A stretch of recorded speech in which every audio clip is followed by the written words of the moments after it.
Hola, bienvenidos a este video. Mi nombre es Diego, pero me pueden decir Yello. Y en esta ocasión, en este video, vamos a hablar sobre la clasificación de la norma jurídica internacional. Antes de iniciar este video, quisiera dar un pequeño mensaje antes de empezar, porque en realidad el tema es muy cortito. Quisiera dar un consejo, y es que muchas veces cuando estudiamos o ejercemos, o en fin, en nuestra vida en general, hay momentos en los que nos hacemos una idea de las personas, ¿saben? Por ejemplo, tenemos una amiga, un amigo que a lo mejor es súper buena en las materias, súper bueno, o a lo mejor no lo es, y nos empezamos a hacer una idea de esa persona, y cuando sucede una situación que de alguna manera nos muestra otro lado de ella, como que llegamos a hacer comentarios o tomamos actitudes hacia esa persona que la verdad no están padres. Entonces, el mensaje que quiero darles antes de iniciar este video es, hay que ser conscientes siempre de que las personas, todas las personas en absoluto, somos seres perfectamente imperfectos. Nadie es perfecto, nadie es perfecta. Entonces, cuando alguna amiga, algún amigo, alguna familiar o cualquier persona de nuestro entorno tiene algún problema o comete alguna equivocación o tiene un error, creo que en lugar de reprocharle o intensificar ese error, creo que vendría mejor buscar acompañarla para que pueda mejorar. Entonces, nunca, nunca, nunca subamos a nadie en un pedestal. Y no en el sentido de, bueno, en cualquier sentido, pero nunca subamos a alguien en un pedestal, porque todos somos personas y todos tenemos errores, todos tenemos equivocaciones, a todos nos pueden pasar cosas que de repente nos cambian la vida. Y lo que tenemos que hacer por ellas, por estas personas, es apoyarlas, es alentarlas, es fungir como un hogar para estas personas, y no ser casi, casi como un juzgado donde pasamos a decirles, tú hiciste esto, ¿y por qué tú? ¿Y por qué hiciste eso? ¿Y por qué? Créanme que es lo que menos queremos escuchar cuando nos equivocamos. Entonces, aprendamos a ser imperfectos, somos perfectibles y reconozcamos que somos imperfectos y lejos de juzgarnos y criticarnos o condenarnos ante nuestros errores, mejor apoyémonos, porque solo así podemos mejorar. Pues bueno, espero que este mensaje les sirva y bueno, si no, pues ya se chutaron esto. Bueno, vamos a comenzar con el tema que es la clasificación de la norma jurídica internacional y por ello comparto la pantalla. Aquí está. Bueno, ¿qué es lo que sucede? La norma jurídica es, como sabemos, es un enunciado, es un mandato, es una disposición que lo que hace es establecernos un parámetro de conducta a las personas. Las normas jurídicas son heteronormativas, sí, heteronormativas, lo dije bien, perdón, heteronormativa que implica que nosotros no nos las ponemos, sino que alguien más nos las impone. Las normas jurídicas en teoría, también tendrían que tener sanciones ante su incumplimiento. Las normas jurídicas son abstractas, pero se actualizan en la realidad cuando alguna persona se coloca dentro de la hipótesis que regula. En fin, hay toda una teoría de las normas jurídicas, pero eso es tema de otro video en realidad. Pero ¿por qué es importante entender esto? Porque la norma jurídica internacional, digamos que es la excluida del grupo. Porque la norma jurídica internacional, según una perspectiva bastante positivista, una perspectiva bastante de Hans Kelsen, la norma jurídica internacional es una norma, digamos, imperfecta, por decirlo así. ¿Por qué? Porque nosotros sabemos que las normas jurídicas, por ejemplo, aquí en México las produce pues el Congreso, ¿no? El Congreso hace el proceso legislativo y lo que produce son normas. Y pues en caso de incumplimiento ante las normas hay sanciones, ¿no? Si por ejemplo tú te pasas el alto, pues la sanción será una multa. O si tú le privas de la vida a alguien, su sanción va a ser una pena de la cárcel, ¿no? O a lo mejor, si tú le robas a alguien, va a tener como sanción una pena pecuniaria. Y todo esto está funcionando perfectamente. Pero con la norma jurídica internacional, ¿qué pasa? ¿Quién hace las leyes internacionales o quién hace el derecho internacional? Pues no es como que exista un legislador universal. No es que, por ejemplo, la ONU, digamos, es como el Congreso Universal, no. En realidad, las normas jurídicas internacionales son un poquito sui generis, son un poquito diferente porque no provienen de un órgano legislativo universal y además en muchas ocasiones no prevén sanciones. ¿A qué me refiero? Por ejemplo, un tratado internacional, si lo incumples, a lo mejor se establece que el Estado tiene que tener estas consecuencias. Pero si, por ejemplo, yo estoy firmando un tratado con un país sobre materia de medio ambiente, ¿qué pasa si yo no cumplo? A lo mejor sí pierdo, pierdo esta presencia internacional, a lo mejor sí me sancionan con una que otra cosa, pero ya así de que, por ejemplo, vengan y me invadan o me condenen a la cárcel a mí como Estado, pues no.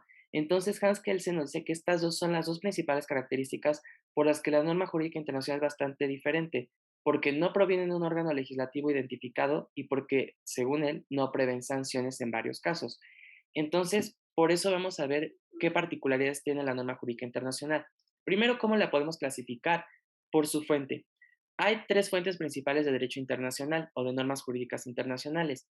Derecho convencional se refiere al derecho de los tratados. Tratados internacionales es sinónimo de convención, de acuerdo, entonces el derecho convencional son los tratados y en los tratados encontramos normas jurídicas de carácter internacional. Derecho consuetudinario, la costumbre. La costumbre para que se pueda formar en materia de derecho internacional necesita dos requisitos. La inveterata consuetudo, que es que exista un acuerdo entre las personas o que exista una aceptación de los estados respecto a que una práctica es obligatoria. Y además, perdón, esta es la inveterata consuetudo implica que una conducta, una cuestión, se haya realizado con un periodo de tiempo, digamos, prolongado. El acuerdo que les digo de los estados por el cual la conducta es obligatoria se le llama opinio iuris. Entonces, inveterata consuetudo es el periodo de tiempo. Opinio iuris es este acuerdo de los estados por el que asumen que una conducta es obligatoria. Una vez reunidos estos requisitos, se forma costumbre. Y la costumbre, de alguna manera, es también fuente de normas jurídicas internacionales. Y finalmente tenemos al derecho jurisprudencial, pero entendido como un medio auxiliar. ¿Por qué? Porque este derecho jurisprudencial, como vemos, como el nombre nos dice, emana de la jurisprudencia, de las sentencias que tribunales internacionales van generando respecto a casos o incluso consultas que se les hacen. Pero estas sentencias, estas consultas, no son más que para los estados parte, para los estados que las están requiriendo, los estados que participan de ellas. Si, por ejemplo, hay un litigio, supongamos, en la Corte Interamericana de, no sé, Guzmán versus Perú, esa sentencia le va a importar a China, le va a importar a Argentina o le va a importar a México. Pues no, porque ahí el litigio es entre un particular y el Estado peruano. Entonces, ahí como que a nosotros no nos incumbe, pero sí nos va a servir como medio auxiliar porque a lo mejor en un futuro, si se presenta un caso similar, pero en México, o si, por ejemplo, hay que deducir alguna norma de derecho internacional, podemos revisar esa sentencia y encontrar la respuesta. Por ejemplo, se me ocurre, ¿no? El caso Guzmán versus Perú es porque el Estado peruano se negó a reconocer el derecho que tiene Guzmán a contraer matrimonio con una persona de su mismo sexo. Entonces, la Corte Interamericana determina que esto es violatorio de derechos humanos y que el Estado debe de preservar que la persona pueda contraer matrimonio con quien quiera, ¿no? Y supongamos que después a México lo demandan ante la Corte Interamericana por un caso similar. Entonces, aquí nos va a interesar la jurisprudencia porque ya viene una sentencia previa donde la Corte decidió en un sentido, pues nos va a servir para decir, tu Corte en este caso decidiste así, en este caso que es más o menos igual, deberías de decidir así porque ya tienes un criterio anterior. Entonces, estas son las clasificaciones de las normas jurídicas por su fuente. Por el ámbito material de validez. ¿Qué implica material? El ámbito material implica el objeto de la norma jurídica internacional. ¿Qué es lo que regula? ¿Qué es lo que protege? Y en este tenor de ideas, las normas jurídicas internacionales pueden ser de 1000 temas. Si ustedes incluso revisan el portal de la Secretaría de Relaciones Exteriores en el apartado de tratados que ha firmado y ratificado el Estado mexicano, les va a salir un conglomerado de tratados impresionantes y hay de todo: medio ambiente, de mar, de las aguas, de la pobreza, contra el racismo, contra la discriminación, a favor de las personas con discapacidad, a favor de las personas en situación de cárcel. En fin, las normas jurídicas internacionales pueden ser básicamente absolutamente de todo. Tenemos el penal internacional, tenemos el derecho internacional de los derechos humanos. Entonces, también si ustedes les gustaría dedicarse al derecho internacional público, la verdad es que estaría padre porque como pueden ver, pueden así que conocer de todo un poco. Por el ámbito espacial de validez, ¿esto qué implica? ¿A quién va a regir o en qué parte o en qué territorio va a regir la norma jurídica internacional? Respecto al derecho convencional, este derecho de los tratados, las normas jurídicas que están contenidas en tratados internacionales son únicamente obligatorias para los estados parte, bajo un principio que se conoce como la pacta sunt servanda, por la cual las partes que están involucradas en un tratado, en un acuerdo, son las únicas que están obligadas. Entonces, si el tratado internacional es, por ejemplo, México, Estados Unidos y Canadá, ¿China está obligada? Pues no, porque el nombre y por lo que hemos conocido nos dice que el tratado es entre México, Estados Unidos y Canadá. Entonces a China ni le va ni le viene en el asunto. Por lo tanto, para ella no aplica ese tratado. En relación con el derecho consuetudinario, la costumbre como norma, como fuente reveladora de normas jurídicas de carácter internacional, va a ser obligatoria para los estados que hayan admitido y reconocido dicha costumbre. Si, por ejemplo, se me ocurre un caso, que es muy interesante. Las resoluciones que emite la Organización de las Naciones Unidas, la ONU, estas resoluciones, cuando las emiten, cada estado da su voto. México, Perú, Chile, Paraguay, etcétera, ¿no? Todos los que formen parte de la ONU. Y al dar su voto, deben de dar argumentos, deben decir por qué sí, por qué no, ¿no? Y cuando esta resolución se aprueba y pasa un periodo de tiempo largo donde esta resolución se ha aplicado, se ha tenido ahí presente, esta resolución llega a ser fuente de costumbre. Por ejemplo, si en una resolución de la ONU sobre la hambruna, México votó a favor de dicha resolución porque México considera que los estados deben de combatir la hambruna, supongamos un caso muy tonto, ¿no? Y Perú lo hizo igual, y Bolivia lo hizo igual, y varios estados lo hicieron igual, y se aprueba esta resolución, y pasa tiempo, y esta resolución la ONU la ha tenido ahí, incluso la ha llegado a aplicar, pues entonces esto es una costumbre ya, pero ¿para quién va a ser obligatoria? Va a ser obligatoria para los estados que manifestaron que dicha cuestión, que dicha conducta es algo obligatorio y es algo debido. Si México dijo, yo voto a favor porque considero que los estados deben de combatir la hambruna, al hacer eso México está reconociendo que él considera como estado obligatorio que el gobierno deba combatir la hambruna. Por lo tanto, en un futuro, ya cuando, digamos, haya este periodo de tiempo largo de esta conducta, sí se le puede decir a México, a ver, tú México, cuando votamos tal resolución, dijiste que tú considerabas que los estados deben de garantizar el combate contra la hambruna. Entonces, es obligatorio para ti dicha costumbre porque tú así votaste y ya pasó tiempo y tú por lo que has dicho y lo que dijiste y manifestaste, nos diste a entender que tú consideras que es algo obligatorio. Entonces, cumple, ¿no? Y respecto al derecho jurisprudencial, únicamente son obligatorias las normas jurídicas contenidas en sentencias, contenidas en resoluciones, para los estados sujetos de controversia, como ya les había dicho. Si la controversia es, por ejemplo, Guzmán-Perú, pues a México no le interesa. O si, por ejemplo, el Estado mexicano demanda a, sería muy estúpido hacerlo, pero bueno, no estúpido, pero sería un poquito complicado. Pero el Estado mexicano, por ejemplo, supongamos, le pide le demanda algo a una empresa norteamericana, a una empresa de los Estados Unidos, como lo que está ocurriendo con la cuestión de la importación de armas, pues aquí a quién le interesa la sentencia, a quién le interesa la norma jurídica contenida ahí, pues solamente a las partes, solamente a quienes están participando. Entonces, solamente van a interesar a los que estén dentro de la controversia, a los que lo hayan solicitado, de ahí en fuera a nadie más le interesa. A lo mejor, como ya vimos, puede ser para que en un futuro litigio, en un futuro caso, no haya un antecedente ya sobre cómo resolverlo. Y por otro lado, tenemos por el ámbito temporal de validez. Esto implica el tiempo en el cual va a estar vigente la norma jurídica internacional.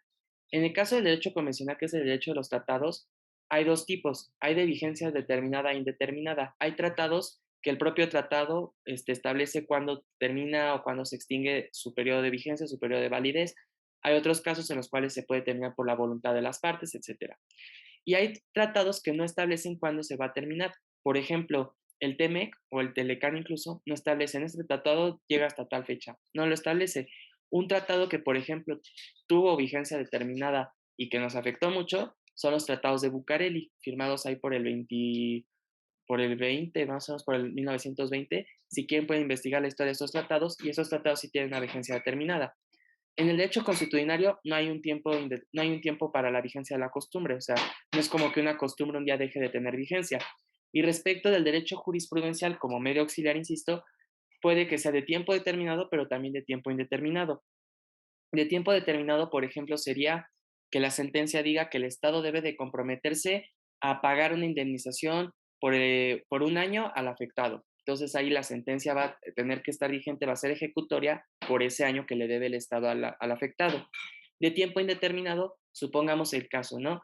La Corte Interamericana condena al Estado argentino por violaciones a derechos humanos y le establece la obligación de tomar acciones para prevenir futuras violaciones. Pues esto es de algo indeterminado, no es como que Argentina pueda decir, hasta el 2025 voy a dejar de tomar medidas precautorias. Es algo que tiene que hacer desde que lo condenan hasta en adelante. Por otro lado, tenemos finalmente las normas jurídicas, cómo se clasifican por su ámbito subjetivo de validez, es decir, para quién aplican. Lo subjetivo implica el sujeto, a quién va dirigida la norma jurídica internacional. Las normas genéricas son aquellas que aplican a todos los estados partes del tratado o de la norma del derecho consuetudinario. Es decir, las normas genéricas van para todos, van parejo para todos. No hay especificidad, mientras que las normas individualizadas son más bien las que resultan de sentencias y controversias. Entonces, si quisieran hacer una regla para aprenderlo bien, podríamos decir que los tratados y las costumbres son normas genéricas en general, mientras que las sentencias o el derecho jurisprudencial son normas individualizadas. Estas son las fuentes que yo consulté para poder elaborar este video, entonces les recomiendo que la vean, y que los sigan investigando y que lo lean para que puedan conocer más del tema y se sigan informando. Este es el primer video de varios que voy a hacer sobre la norma jurídica internacional, pero para conocerlo era importante primero ver su clasificación. En posteriores videos abordaré otras cuestiones sobre el tema. Y pues bueno, hasta aquí llegaré entonces este video y sin más por el momento, pues espero que estén muy bien y pues cuídense mucho.